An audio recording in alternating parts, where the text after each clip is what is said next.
Have you ever prayed and heard nothing? No answer, no sign, just silence.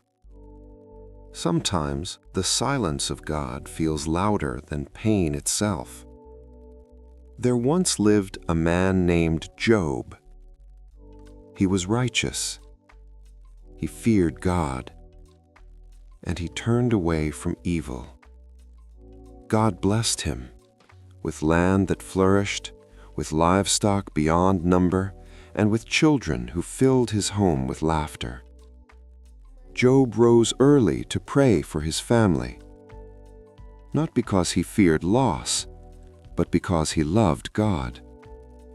But beyond what Job could see, a conversation was taking place in heaven, a test not born of hatred, but of trust, a question not about suffering, but about faith. Have you considered my servant Job?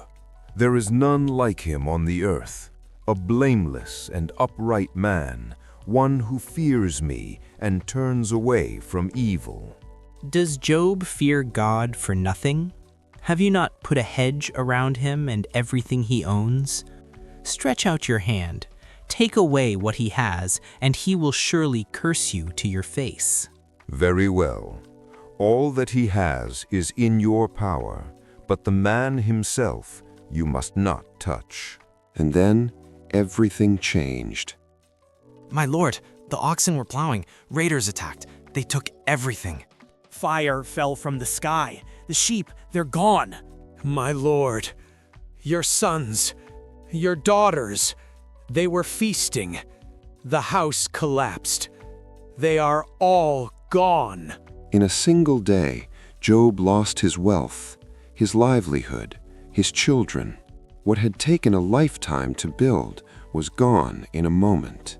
Naked I came from my mother's womb, and naked I shall depart. The Lord gave, and the Lord has taken away. Blessed be the name of the Lord.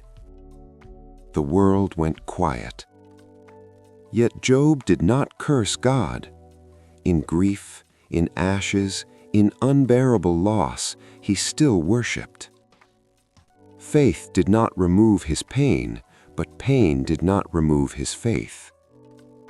But the suffering did not stop.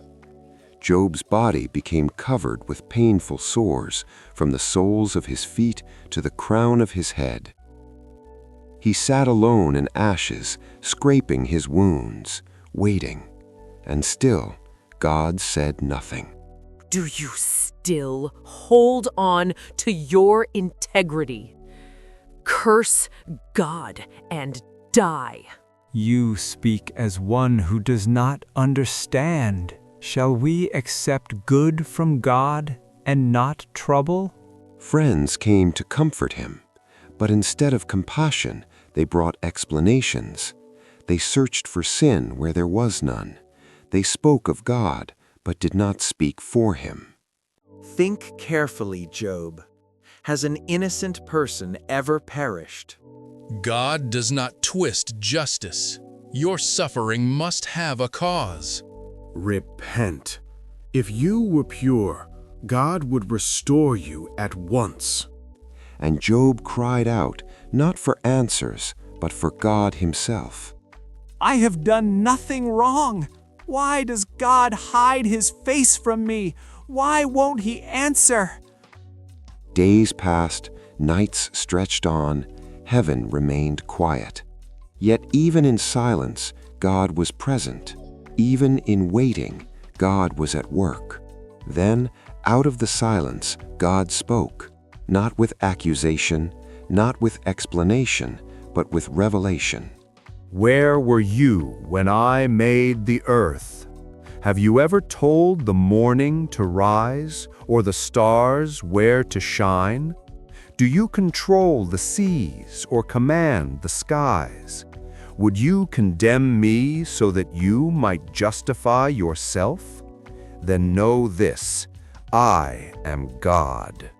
Surely I spoke of things I did not understand.